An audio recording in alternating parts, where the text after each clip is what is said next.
Welcome to another episode of Life in Focus, where we dive into the world of real estate through real-life experiences and insights from our guests. I'm your host, Ben Tate, and today we have a very special guest, Aaron Turner. Thanks for coming on, Aaron. Thank you, Ben. Good to be here. Yeah, absolutely. So Aaron is a fitness enthusiast, a trainer, and a business owner of sorts, and he's getting ready to open up a one-of-a-kind, modern calisthenics gym here in downtown St. Pete. And so on this episode, we're going to talk a little bit about that gym, the process of finding the funding with investors and, going about finding the lease finding the space to lease, and then the build out for it as well. But before we get into that, Aaron, you want to talk a little bit about your background, how you made it to St. Pete, and how you got into fitness? Yeah, definitely. So I was actually raised in St. Pete. I've lived here since I was about 3 years old, so about 1995. So I've seen St. Pete grow from what it was in the 90s, which was pretty small, to a very booming city nowadays. So I graduated high school here. I went off to college at FSU. I had always been athletically minded, so I was like, all right, athletic training sounds like something I want to start with. Mm-hmm. I'd always known I wanted to help people, so as a kid, I wanted to be a surgeon initially, and then a doctor, and then a physical therapist, and then athletic training was what I picked as my initial major. When I finally got to college, gained a lot of experience in that orthopedic injury prevention world, which is, I think, what set up the stage for my personal training career, which took off after I left FSU with a exercise science degree ultimately. So a little more general population focused rather than just athletes. Mm-hmm. But I learned a lot of good stuff in how to help my clients work around pain and what was good and not good as far as what can help someone stay high quality of life as they go into older age. I was given a lot of the clients that had knee issues and surgeries and back issues and shoulder issues. So I got to see where people were at 60-ish years old. And it's not anywhere that we really want to be at 60. So the process of coming up with what facility would I create myself kind of had been building over about a decade. Yeah. I think my wife Tyler and I had realized, with my physical biomechanic knowledge and her holistic culinary knowledge, we had the, kindling for a very innovative fitness and wellness solution. So the opportunity kind of presented itself after I was training for about 10 years. I had, a client or two that had told me, if you ever wanted to do your own thing, we believe in you and we would be interested to hear your business plan. So I had a handful of people in mind when, the official opportunity presented itself. So that kind of allowed me to really start putting the eggs in that basket and, deciding if I wanted to continue personal training or if I wanted to go in on this idea that we kind of had brewing for a while. Perfect. So let's talk a little bit about, because a lot of what you do obviously is a calisthenics and, obviously some animal flow too. So for those that aren't familiar with either of those kind of definitions and what that means in practice, you kind of want to go over that? Absolutely. So we're called St. Pete Calisthenics. Calisthenics just means body weight training. So it's very vague in a way. But we didn't want to narrow ourselves down too much. So we picked something body weight training because our focus of our facility is movement. Specifically body movement and controlling your self in space so that as you go into old age, you're ready for anything, whether it's tripping off a curb, you're ready to react, or if it's reaching for something at a high shelf, your shoulders are strong enough to handle that. You're not going to deal with rotator cuff issues just from picking up a plate. These are all things where I would have clients that are like, yep, I went to reach for this mug and then I had to have shoulder surgery. I'm like, oh, it could have been prevented by some just well-rounded functional training just in a few days a week. So that's really where, our kind of ideas meshed. And Sure. So what about animal flow? That's something that you kind of picked up within the last couple of years. Yeah. A lot of people don't know about animal flow. Seeing the videos, they get a little bit intrigued. Kind of looks like yoga. It's a little bit different. Obviously still some body weight training. So it's still in line with kind of your MO. How did you first get started with animal flow and, I guess decide to be an instructor with that as well? Yeah, so that was a very unique thing. I was presented from a former coworker at the big box gym that I used to work at. He came from Miami, which is one of the gyms that it was an Equinox that had officially rolled this out to try it out. So he learned some animal flow while he was there, brought it up to St. Pete. I learned like 5 different moves from him that I decided these would be really good for my clients to utilize in their programs. That's, going to help with some mobility things. But then, another 5 years went by. I still realized that, my clients weren't wanting to do their mobility work that I was assigning them because it's just not fun. Physical therapy exercises, if any of you have gotten them, they tend to be fairly small movement, corrective exercise stuff. So not really fun. Yeah.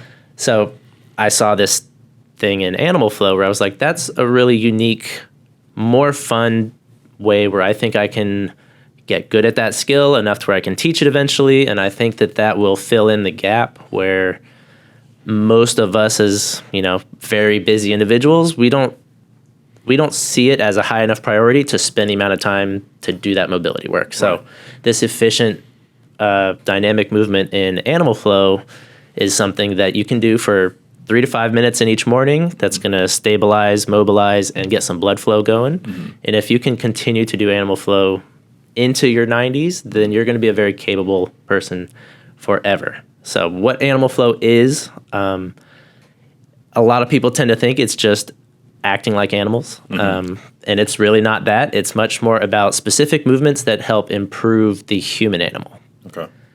There are animalistic movements, no doubt, but there are some movements that you'll see when you watch someone do a flow where you're like, I've never seen an animal do that. And those are the ones that are designed specifically for us, the human animal.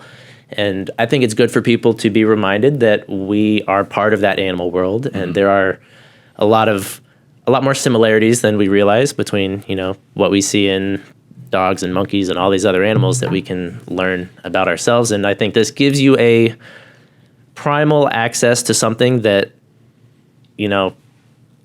it becomes less frequent that you get on the ground as an adult. So when you get on the ground and move like this, something feels very simplistic and natural about it. And there's for sure a grounding component to it because you're touching earth, whether it's you're doing it in sand or on the grass or on the turf or some courtyard or what have you. It gives you a lot of different feedback to your proprioceptive system, which is something that we need as animals to be respondent to our environment. So a lot of the practices that you'll see at St. Pete Calisthenics go back to improving functionality so that we can have a high quality of life while we work towards longevity, which is a big buzzword these days. Everyone's longevity this, longevity that. But what is longevity if you don't have a high quality of life and a functional body to embrace it with? Sure. Right? So that's where St. Pete Calisthenics is coming in. We want to be the place where you look forward to coming to move your body in whatever way you find enjoyable. It's not, I have to go work out or I got to go see my trainer and you're not really thrilled about it. It feels like a chore. We don't want that to be fitness for you in, lifetime span, right? Because you're thinking longevity. We're not thinking, we're not talking about hitting a certain, number on the scale, even a certain muscle, mass or whatever the case is. Like those things are all, they're all well and good and they will come in process, but you're thinking longevity, as you age, you want to make sure that your body's strong enough to, at least sustain your own body weight, right? Exactly. And that's the reason we kind of went with calisthenics also is it's very accessible. Whether you're 5 years old or 95 years old, your body is something you should be able to control. And if you find a good foundation of it in your, early midlife, then it's fairly simple to sustain what you got to into your old age. Yep. The hard part is when you hit 65 and you realize, oh my gosh, I have no muscle mass. My bone density is starting to fade. Now I have to get to work. It can be digging out of a pretty deep hole, which is what I helped a lot of clients do. And it's not impossible to build muscle as a 60-year-old or anything like that, but you lose it so much faster when you stop. And that's really what the problem is you have to just be more consistent as you go into older age, which, most people are like, well, I'm retired. I want to enjoy retirement. Well, nope, now you have to work on your body because you didn't work on your body for 40 years and it's starting to fail you now. Yep. So now you're forced to spend 5 days a week in the gym where you could have just been spending 3 days a week for the entire rest or the entire last 4 decades.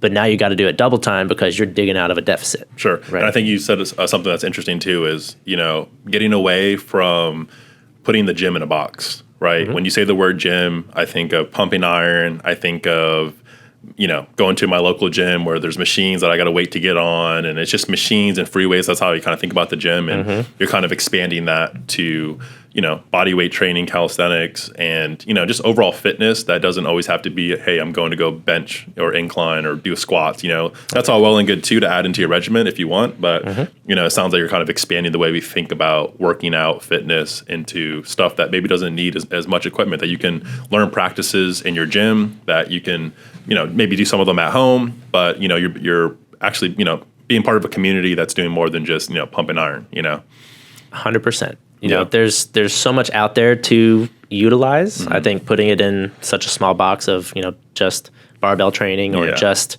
this or just that, it makes things a little dull. So I think having a variety of things that keeps you interested. So like it could be one day I'm working on animal flow, one day I'm working on my steel mace flow, 2 days a week I still go do my barbell lifting. One day I take a mobility class or my yoga class. It counts as that. The downtime and, the more relaxing session maybe. And then, go and have an exploratory day. And that's kind of where the calisthenics parks come into play, is we want it to feel like we're encouraging adults to get back to the playground. We, after, 18 or so, we feel like you can't play anymore as an adult. That's not what adults do. And it really does a disservice to us as we get older, I think. Unless you have kids, you don't really get on the ground again. Right. And they might keep you moving for a little while longer, but, exploring that yourself does so much neurological benefit that I think people are just now realizing is also a big deficit people are getting at when they're 60, is like, oh man, my neuroplasticity is definitely gone. I can tell my memory is fading. My motor skills are slowing down. My cognitive thinking speed is even slowing down. That could be reversed. That doesn't have to be the case. And I think a lot of people feel very, it just is what it is. I can't really work against this, so I've just accepted it at this point. And I like to give out the analogy, and, as animals, we're still very similar to plants also, right? The body doesn't just stay the same. Plants don't just stay the same. They're either growing more or they're wilting and dying. One way or the other. There's really no maintenance. That's a myth. The maintenance comes in consistency, right? If you're not working 1% better every day, then that means you're backtracking 1% every day. And gravity, it works the same way. If you don't ever fight against gravity because it's hard and requires effort, then gravity is going to slowly keep winning, and that's when you start to round the shoulders, and now your posture is suffering. Now you got back issues from that, and now your hips aren't as mobile, so now your hips start hurting, and then you need a knee replacement, and, it all comes down to just looking for something that gets you excited to move and just go use your body. Everyone's heard that use it or lose it principle, right? Absolutely. So this is very much that. It's not just 2 days a week. Like, our bodies are meant to move every day of the week. So rest days are important, but that doesn't mean you do nothing. There's active rest, which is like, maybe I go for a walk this day, or maybe I do the yoga class this day. Recovery activities. Maybe I find something that's just a little low threshold, low intensity. So maybe I'll go play pickleball or something. Still get your blood moving, still helping you burn extra calories that day. And, our bodies are meant to function all the time. When you're sedentary, your body starts to ramp down production of things, and that's really going to make you feel ill in the long run. It's going to lead to other things that you don't want to happen, obviously. Your immune system will start fading if you're not doing all those things. You're not exposing yourself to different random movements, so your body's not going to be able to react to the randomness of life. Absolutely. So, with your experience, obviously you've been doing this over a decade. What are some of the myths or misconceptions around body weight training that you've heard and that you're trying to, kind of educate people on? So you'll hear people say, body weight training is really only good for beginners because you can't build muscle mass as efficiently, or, it's not really going to build the strength that you would want so that you can bench 225 finally. And it's really not that cut and dry. It all comes down to effort, and calisthenics tends to require lots of effort. So it's just going into it with the right approach. Just like any type of training, there's ways that you can do it that will give you benefit, and then there's ways that you can do it and see no benefit. Right. It really comes down to your intent and your effort levels. And I think that's where people underestimate body weight training. Is they think, well, like, oh, well, if I can only lunge my body weight, how am I ever going to get stronger? Well, there's a lot of different ways to lunge, and there's a lot more range of motion than just 90 degrees when your knee touches the ground. Right. So there's many other ways to manipulate all those variables to make sure that you get the growth that you're seeking. And I think one of the ultimate, showcases is when you can be able to ultimately do anything that's asked of your body. If you ever have to say, I can't do that, or I could never do that, that's really putting yourself in a box. And I think that's one of the other things that we want to try and change with the conception of calisthenics is like, yeah, you might not be holding a full planche in 6 months. It might take 2 years. But it all starts somewhere in that incremental progress of seeing yourself get a little better and a little better and a little better is what's really going to be the motivator to get you in the gym long term. And not just, I lost my 10 pounds that I was looking to lose, so like, I guess I can take a break for a while, right? Or I don't have to do this again, or whatever it might be. It keeps you showing up for yourself. Yeah, that's building good habits too, right? Because a habit, you can't do a habit intermittently, right? It's not a habit anymore. So that's right. Building those good habits around body weight training. Again, I think you mentioned something that's really important too. Is even people that are used to going to a traditional gym. And you are doing good if you go to a traditional gym 4 days a week, right? You obviously need some rest if you're doing some level of rest if you're pumping iron that frequently and you're doing heavy weights and stuff. But I don't think enough people I think they underestimate the recovery activities. Like you mentioned, even going on walks, short runs, yoga, different kind of stretchings that you can do, animal flow. Obviously, your gym will be perfect because, again, it's going to have something for you to do 7 days out of the week that can still keep you on pace for your goals, but obviously make sure you're not getting too sedentary on your rest days, which I think that's probably what a lot of people struggle with. Yeah, absolutely. We should have enough variety to keep you interested plenty long. Yeah. We'll have the cold plunges in the saunas so you can get your extra boost on your recovery side of things. We're going to have our cafe that's got the, farm to table nutrition that's going to be able to fuel you for your next workout. So we're hoping to have this nice all-in-one center where you can knock out all of those things in one place, because we've talked to a number of people that are, traveling to like 2 or 3 or 4 different spots to do my plunges here and my workout here, but then I take my yoga here, and then I like the social aspect of this one, so I go to a class there once a week or what have you. It creates this awesome wellness community that we have here in St. Pete, which is one of the reasons that we, love St. Pete, right? But there's definitely some meet in the middle ground where we can save some people some time. That commuting back and forth, all that stuff, as busy people, everyone is these days, it comes down to convenience. So absolutely, that's what we're really trying to provide is the wellness convenience. Very good. So let's transition a little bit more to like the real estate side of what you're doing, right? So to me, this is what interests me so much, and probably people out there too. When you have a service-based business that you have, a lot of times you don't have the luxury of working from home, as they say, and a lot of people's businesses or entrepreneurs, they either work on the job site or it's something they can do online, whether it's a product that they're selling that, just go to my website if you want my hoodies or whatever the case is, or my candles or whatever the case is. But with your business inherently being a gym, you need real estate, right? You need somewhere that you can build out your gym, somewhere that people can meet. And so that's where the real estate component comes in. And, for other people out there, no matter what you're starting, if you think that you need, some business space, I think this is important. So let's start off with, how did you come up? We've kind of talked about this a little bit, but how did you come up with the idea for the location? I know you live in St. Pete, but obviously whether you're in Central or downtown, finding lease space can be expensive. It can be tough. It can be competitive. Walk us through a little bit of your journey of finding the space that you ended up landing on and some of the hiccups that came along with, just finding the space. For sure. So definitely was a long road to get to where we're at now, which is finally keys in our hands. Yeah. It really got kicked off when one of my clients purchased a property here in town. It was on Central Avenue and 19th Street, so it was a very prime, area of St. Petersburg. And after we kind of got through a little bit of our design thoughts initially, we kind of realized that the ceilings weren't quite high enough for what we were really intending to do. Being calisthenics, there's 8-foot bars, and then if you're going to be flipping over the bar, we need to have a 7-foot tall clearance over top of that. So we needed at least 15 feet of height. So that kind of scratched that building off the list, but that really started the snowball effect. So it was like, okay, I have a business plan that started. I like where this is going. Let's kind of keep pushing. He had already told me that he would be willing to also be potential investor in the business. So not just the landlord, but he was like, I'm also interested in, once you have the plan together, let me see it. Yeah. I can also maybe be an investor as well.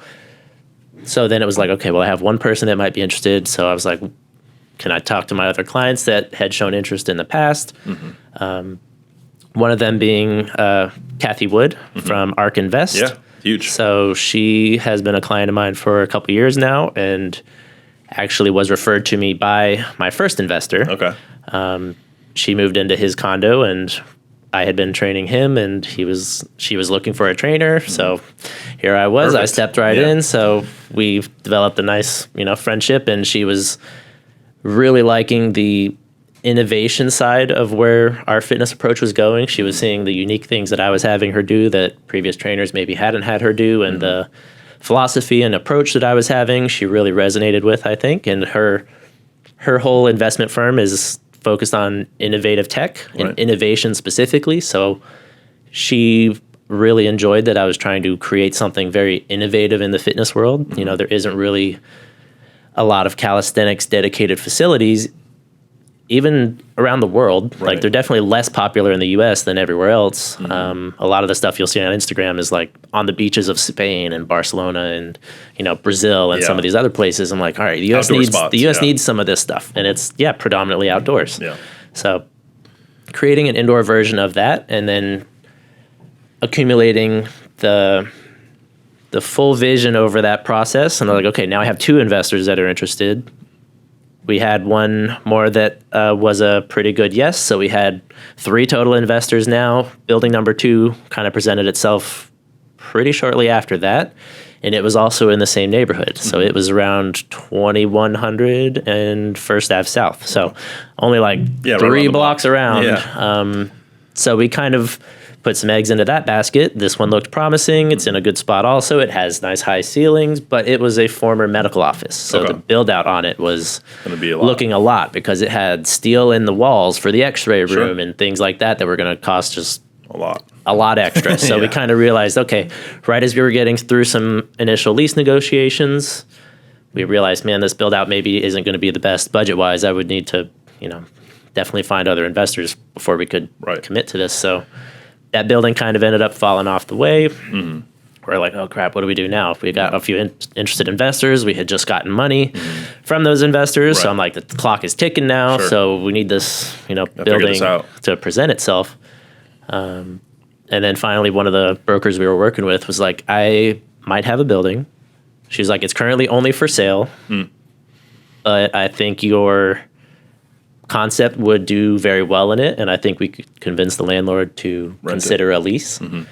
And everyone knows the real estate market here has been wild in St. Pete for the last 4 years, pretty much since COVID, especially.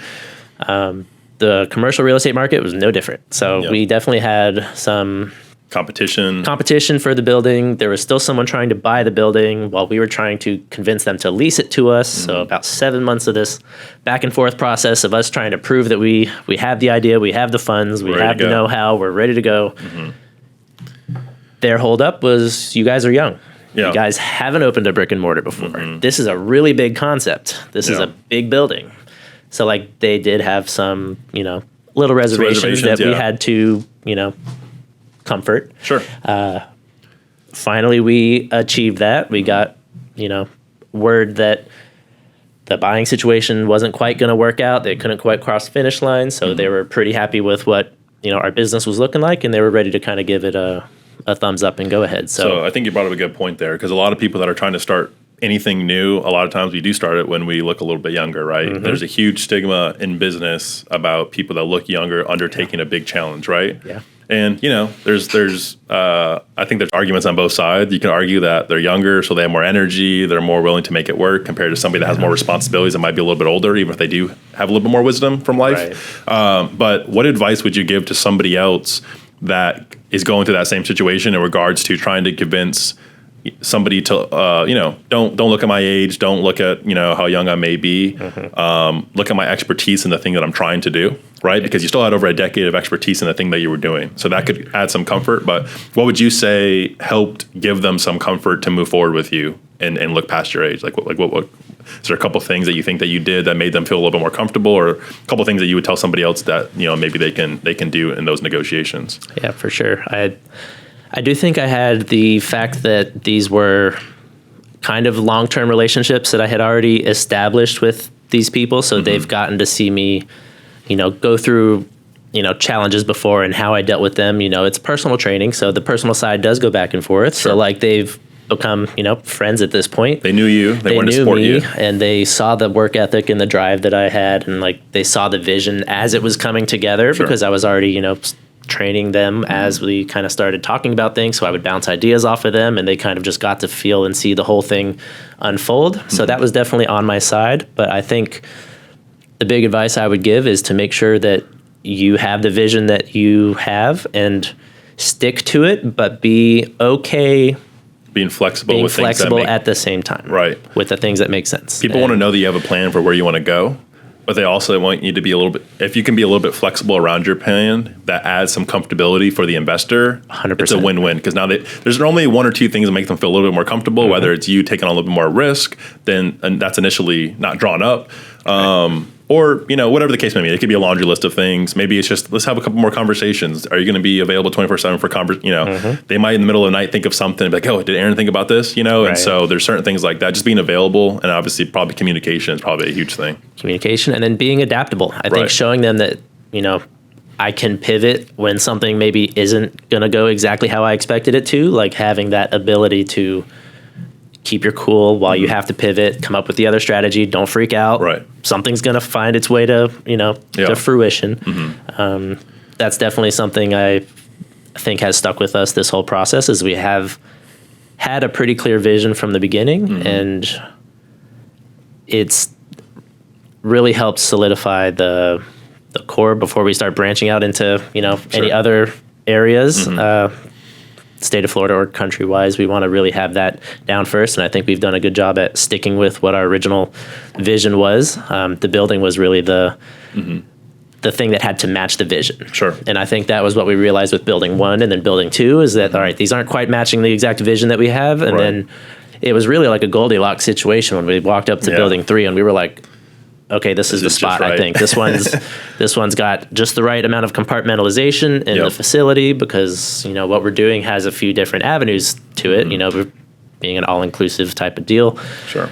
There's the food component, there's the classrooms component, there's the open gym component, and then the spa component, which also has our wellness services kind of attached to it in a different area. So let's just so people listening know exactly. So explain to me exactly what your gym, I walk into the doors, what can I expect from the gym? What's going to be available to me? I know we touched on a few things, but give me A to Z, what I can do in that gym. So you walk through our main doors, you're going to see our reception desk as your first item. You'll get greeted right there. If you have a wellness appointment that day, you would check in with the reception desk. The door right to your left is going to have a little waiting room where you can sit down while you wait for your massage therapist or your chiropractor or your acupuncturist or whatever professional we have in there that day. They'll come call you in, and then you'll go in and get your session, and then you're free to go out through the rest of the facility. If you come in and you're like, okay, I don't have a massage today, you would check in, walk straight back into the open gym, and you'd have access to our full range of, the calisthenics equipment. We'll have the free weight equipment. The spa with the cold plunges and the saunas will be back there in the open gym as well. And if you happen to decide you want to take a class that day, we have our 2 fitness studios off to the back left corner of the facility where you can make your way into whichever various classroom you're going to. We'll have our primal studio, which is where animal flow and steel mace flow and kind of all the multi-purpose type of movement practices would be at. And then we're going to have our pole studio, which is going to be pole arts and Primal Arts is what they're officially going to be called.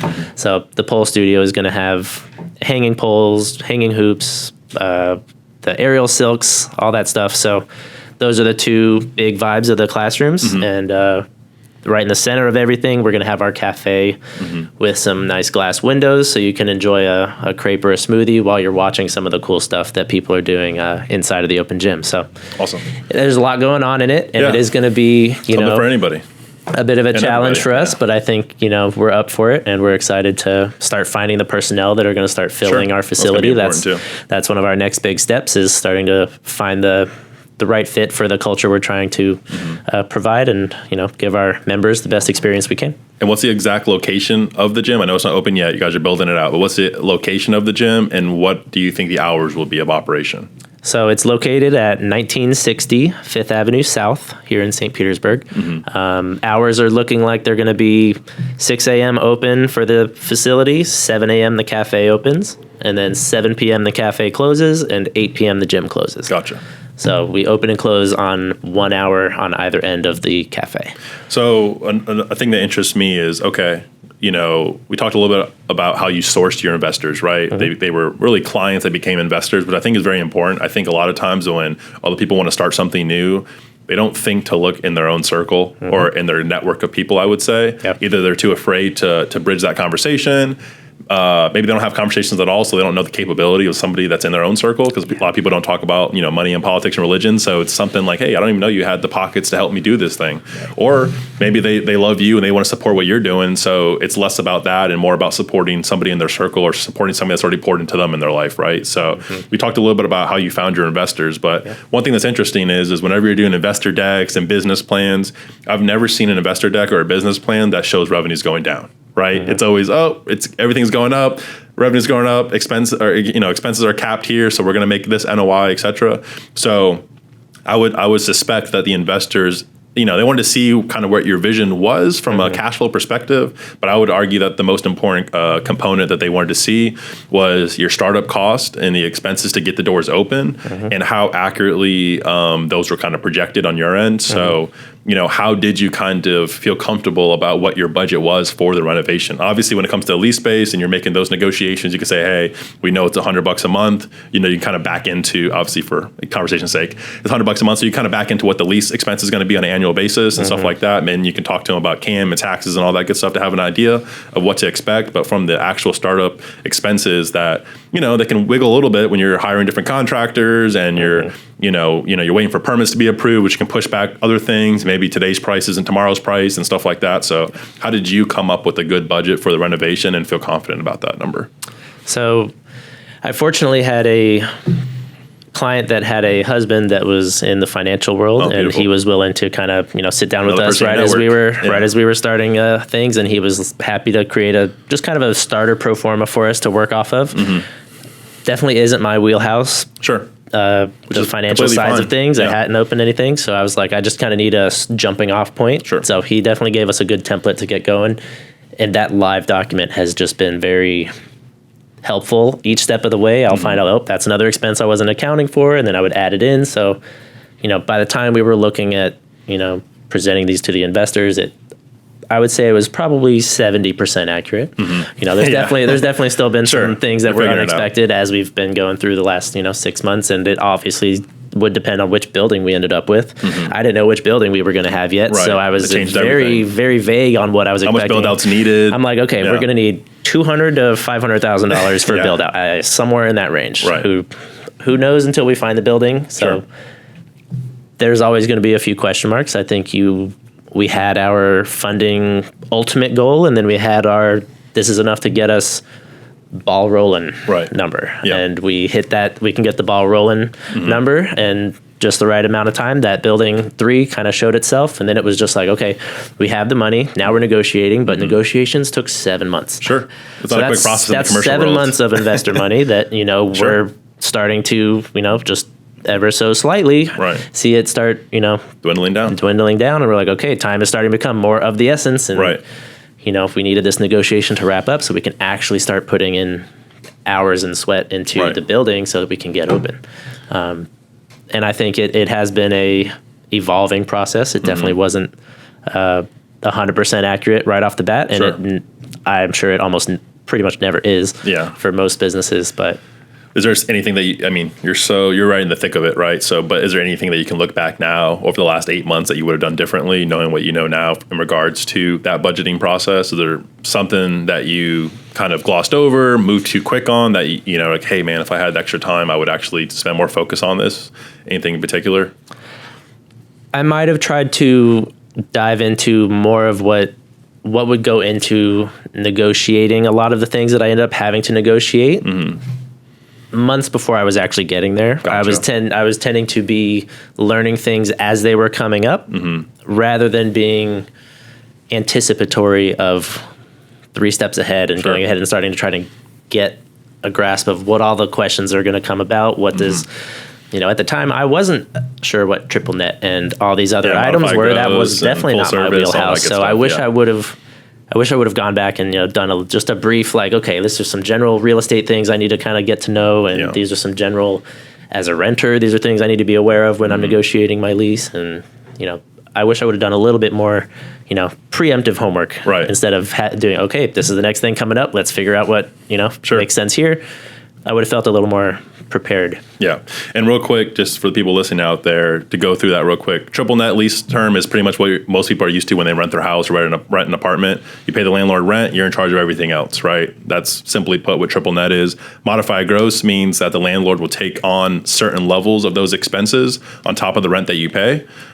Expenses being your taxes, insurance, stuff like that. And then full service is, hey, if they say it's $2,000 a month, it's $2,000 a month flat, and it's up to the landlord to make sure that those other additional expenses like CAM, taxes, insurance are included in that rate, right? So whenever you're on LoopNet or on CoStar or online looking at commercial lease spaces, you need to make sure that, is this a modified gross? Is it a full service or a triple net rate? Because that's going to obviously, be a huge impact to what you're going to owe the landlord, each month, each year. So that's very important.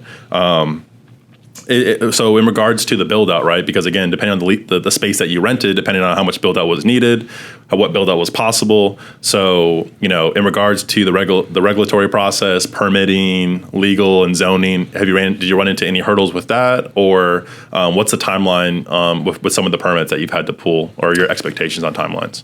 So at the very first building we were looking into, there was the whole, we might have to get a special exception type of question and a couple of these other things. So we did at least have to explore a little bit of what that looks like. Again, we ended up not going with that building, so we didn't have to go through that process ultimately.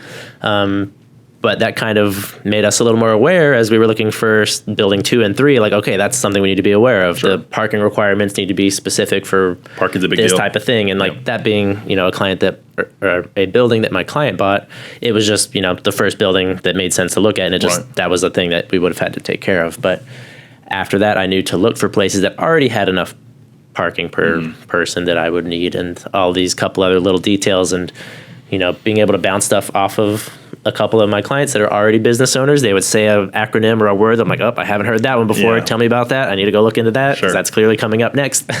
So I did have a little bit of a good bounce off network throughout this whole process. It definitely was also very helpful. So you're right in the middle of the renovation process. Your goal is to open sometime in the spring of 2025. Best case scenario, it's January. Worst case, maybe it's spring break in March, right? In any case, you're right in the middle of it. How empowering and fulfilling does it feel to get your hands dirty during the week and while building this thing? I mean, has it been more rewarding than you think? Although I know a lot of sweat equity is going into it, but how do you feel at night when you come home from a long day of putting in work to something that nobody's really seen yet? It's a little surreal feeling now because we do have keys. Things are starting to move. We're doing what we can. Permits are getting submitted today, basically. So that process is officially, in the city's hands now. So at this point, we're doing all the things that we can do before that step. So, we've been up there removing the distillery pipes that were all attached to the ceiling. And, there's some painters in there doing some things now, just kind of doing a little facelift in the front for us. So now that we're seeing some of those big changes have happened, it has officially made it feel like our space now. So I think going to bed at night kind of having that feeling like, wow, this is actually a thing. There's a brick and mortar with, our business in mind going in there. We're starting to make these changes to make it our own. it definitely is an exciting point, and we're along for the ride, and we're happy about it. Yeah, that's awesome. And I think the important thing too is again, I think a lot of people have good ideas. I think what separates the people is the execution on those ideas. And again, you had the expertise and the thing that you wanted to do, meaning, you had body weight training expertise, fitness expertise. You went to school pretty much for it. But you also proved the concept by, holding classes, having pop-up classes prior to having the space. And I think a lot of people, they sit back and wait for, I'm going to wait till I get some investor money. I'm going to wait till I have the space, And I think for you, what made, again, you had that personal relationship with the investors, but I think when they looked out the window and they saw that you were doing things without a space, that made them say, okay, if he's doing this without a space and I already know who he is, I think if we give him the space, this thing could actually take off. And I think it's so invaluable to have the proof of concept when you're looking to, especially when you're looking to raise money from investors, right? I mean, it's one thing to learn how to spend your own money, but when you're spending somebody else's money, the stakes are, inherently a lot higher. So I think it's commendable on your end that, again, you didn't just sit back and wait for this to happen. You kind of created your own vision, which kind of created your own opportunities. A lot of people are presented opportunities that they're not prepared to seize. And so I think just kind of how you built everything is a good model for people that are, again, trying to start their own thing. It's like, hey, be actionable about it, right? Just start a pop-up. Don't be too prideful to have two people out there. Connect with other people doing pop-ups, other people in the fitness industry. I think a lot of times when you want to start something big, we're so scared of it not being the thing that we want it to be, so we don't talk about it. But I think there's so much power in just putting it out into the universe, speaking about it, saying, I'm the owner of St. Pete Calisthenics. This is what we're going to do. This is the vision. I think there's so much power in owning it. And I think that's what has helped you get to the where you're at right now, which is, you're less than 6 months away from opening your doors to something that's never been done here. And that's a pretty cool thing. It's exciting. It's officially a year and 3/4 since that initial, awesome. snowball got pushed off the mountain. So it'll be about 2 years total when it comes to doors open, just for timeline for everyone. Sure. Not overnight. Definitely wasn't overnight. I had to leave my day job in August of last year. So it's been a little over a year now that I'm officially unemployed but employed, and feeling like I'm doing my own thing, and it's starting to really feel like it's happening, which is the exciting part. It was, showing up and doing a class for only one or two people sometimes, and it was, networking with the holistic industry night folks so that we can kind of start feeling out what massage therapists are in town, what chiropractors are in town, whose philosophy do we like best, who's kind of on the right track of where we're trying to bring in, or what's doing well here and what's not doing well here. What things do we want to, cherry pick and utilize for ourselves, and what, network can we establish in the area beforehand so that we can try and have the best cast net for potential employees or, any other ambassadors that would, help us spread the word. Absolutely.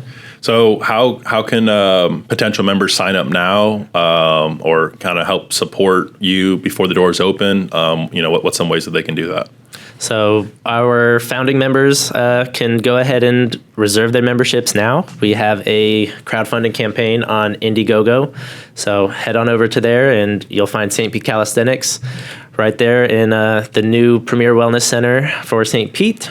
The Premier membership is what's on sale currently. That will be wrapping up here in a week or two, and the next campaign will have our following two memberships available for purchase in addition to the Premier membership. So you're saving 33% on any of those memberships that you go ahead and reserve now, and you get a t-shirt as well for going ahead and committing early. So Indiegogo.com, look for St. Pete Calisthenics. You'll see our campaign on there. The Instagram page has it in our link in our bio. That's another easy way you can access that. But that's going to be some of our, mezzanine funding for the rest of our build out costs, maybe some unforeseen expenses with extra furniture that we maybe didn't know that we needed, or this and that. So if you know that this is something you want to join and be a part of, go ahead and get your 33% off and commit and get your membership ready so that we know, this ball is really rolling. We have the crowd to start showing that, this is going to be ready to go. a thing, and it's ready to go. Start to show the excitement for the project. I think, it's something that St. Pete has been yearning for a little while. So I'm excited to finally be able to, give St. Pete the movement space that it really deserves. Yeah, I agree. And also, so is there somewhere that we can go to look at your current schedule right now? I know that you're still doing some pop-ups. I know you're still doing some different flows at outside at the property. Mm-hmm. How can individuals kind of sign up for that or find the times for that? Yeah, so we do have our own app already, St. Pete Calisthenics. If you look it up on Apple or Google, you can download our app, which has all of the information, all of our classes and everything on it, easily bookable there. We are also on ClassPass, so if you are a ClassPass fan, find us on there, use your tokens and save on those. And then our website, of course, www.stpetecali.com. has all of our in-depth information, a little more, detail on like what our philosophies on certain things are. We do have a number of blogs up already, so that can kind of help you guys get a feel for what we're promoting and what we're encouraging. One of those big things is unconventional movement, which just means essentially just movements that you don't expect to be rigid in a single plane of motion, but they're movements that require multiple planes of motion, which is how life operates. Right. Life doesn't work in one dimension, like a bicep curl, right? Life works in 3 dimensions like a baseball swing, Right. Yeah, exactly. or a golf swing, right? So finding movements that keep your body well-rounded like that versus the one-dimensional isolation only type of lifting. Right. No, it's very important. So what advice would you have for someone that wants to leave their job to start their own business, right? Maybe it's not gym related, but what advice, maybe it's one or two things that you think are important to keep in mind, whether it's having a certain amount of reserves before you quit your job so you can take care of your life expenses. Maybe it's, again, proving the concept, make sure you're well researched. What's something that you would pass on to somebody else that says, hey, you know what? I'm working this job to pay the bills. I don't love it. I want to start my own thing. I know you just did that thing. Where do I start? What should I do to make sure that I'm being responsible? I always say you want to quit responsibly, right? For sure. And that's definitely something, looking back, I wish I had more reserves when we, officially got to this point. But, don't be afraid to take the jump if you know the timing's right. Go ahead and take it. But any amount of reserves you can build up before you leave is definitely going to be helpful. But then getting to where you are comfortable enough with the vision to make that jump, I think is the biggest thing. So once you have the reserves to, support for the interim, or at least a portion of that start of the interim, knowing that your vision is at least in your mind foolproof. Because if you don't think it's foolproof, no one else is going to think it's foolproof. You gotta be all in. You have to be the one that's all in, eyes on the prize, dedicated to this, regardless. And I think as we developed our vision, we got more and more comfortable with this is something that's not being done. This is something that we would really love, that I think so many other people would really love. And, it's going to add a new flair to something that a lot of people are already doing, but fitness kind of hits a point where you're like, well, what now? Right. I've been lifting these barbell movements for 5 to 10 years now, and I'm at a good position where I like the physique I have. I don't really care to get any bigger. I don't want to lift any heavier. I don't want to put any more time in the gym. So what now? Lifting isn't exciting anymore. So we just saw that the value and the vision of make fitness fun again. Yep. And that is what has, given us the drive and continued to push us and do these pop-up classes and really prove the concept while we didn't have the building, which fortunately for what we're doing, we had that option. Right.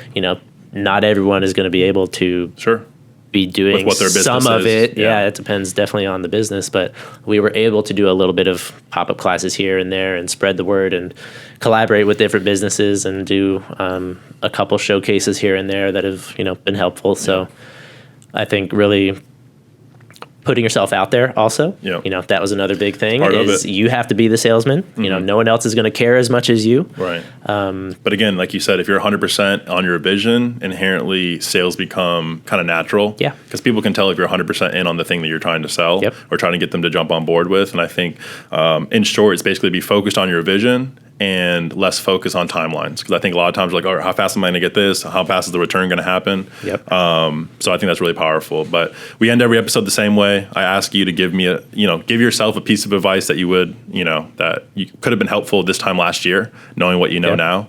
It doesn't have to be in business, doesn't have to be in fitness, but what's one piece of advice that you would give yourself, knowing what you know now this time last year?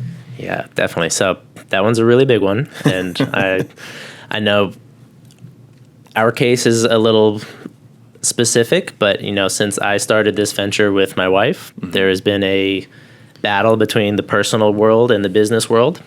So I would have spent a lot more effort trying to keep them a little more separated. The other challenge was once I left my job where I was going away for most of the day and then coming home. Now I'm home all the time and we're working on kind of the same things. So we're having to work together and be around each other the whole time. COVID. So No, just kidding. similar situation, it was kind of just, all right, I don't have somewhere to report to. I got to do my work here, this and that and the other thing. Yeah, it gets blurry. My brain would still want to keep, work things would keep inspiring and like popping up because it's exciting and I'm developing this new, concept and all that. So I'm jazzed about it, but getting to where I'm pocketing those ideas for tomorrow, so I'm not rekindling the business talk that's already been happening all day at 8 p.m. at night while we're winding down to get, dinner and ready for whatever. So being more adamant about separating that time from business time and personal time. And even if you're not working with your spouse, I think that's still something that's going to be important. Applicable, So that would be my biggest advice to myself. Perfect. I love it, man. Well, I appreciate you taking the time to come on and tell us about the gym. We're excited for it to open. I'll definitely be there opening day. And, we'll have you on again so we can, talk about the grand opening and kind of your vision moving forward, once, your brain is clear of all the renovations and all that stress that comes with it. But I'm proud of where you've taken it from an idea to what you're executing on. And I think people in St. Pete are going to be, pretty stoked to have something unique and different. And, outside of the fitness benefits, there's obviously going to be a community benefit. And St. Pete's big on communities and uplifting each other and, just supporting other people that are trying to do better for themselves. So once again, I appreciate you taking the time to come on. And thank you. And I have one last surprise for everybody. So one announcement we wanted to give off today before we wrap up. We just recently secured a venue management partnership with One of Us, the production company that's doing a lot of immersive pop-ups around the Tampa Bay area. Since we ended up with this location and it ended up being quite a good venue space, we got in touch with Dor from One of Us, and he was really thrilled about the location. He had actually been eyeballing the location a little bit, and he actually was the person trying to buy the building while we were trying to lease the building. So it ended up coming full circle that we were just like, well, we wanted to have an event component in some capacity anyways. Good. We had always seen ourselves having a couple events a month where there is some type of dance or band or something like that was a nighttime thing. So, the daytime business would have its thing, but then we would also open up so our members could get access to certain events at, the same familiar place. Getting people in the door, it's always a positive. That's right. So, and anytime your business can make more money outside of its business hours is good, right? So that was something we knew we wanted to do, and I don't know if putting it out into the world had a whole lot to do with this, but the fact that it came right at this time just seems a little surreal because we're actually going to be hosting our first event October 4th and 5th, and it's going to be Odyssey Music Festival. Oh, wow. Very good. So they had, big kickoff party for us at our new venue. So they had a little bit of a hiccup with the factory, and they couldn't hold their event anymore there. So it just ended up working out that I was already kind of talking with Dor, and he was, I have this possible event coming up. It could be your first, event that we do together, and I'm excited that Odyssey Music Festival ended up being that event. So anyone looking to come enjoy some house music, drum and bass music, or techno vibes, look for those tickets, and we'll see you there at our new facility. That'll be kind of its first version of an unveiling, Perfect, dude. Yeah, that's awesome. Well, congrats again. That's another big step along the way. So awesome, man. And this is, I guess, another way where we've looked for a way of finding some revenue while we're still waiting on permits. Right. Gotta be creative. So while the permits are getting approved, there's no saying you can't have events in the meantime, and we're really wanting to maximize anything we can, so we're doing what we can before permits as far as renovations, and we're doing anything we can think of to try and help make sure that we're successful. Awesome. Well, that sounds great, man. We'll have to see how that goes, or see how that went next time we get on the podcast as Definitely. well. But again, appreciate you coming on, and until next time.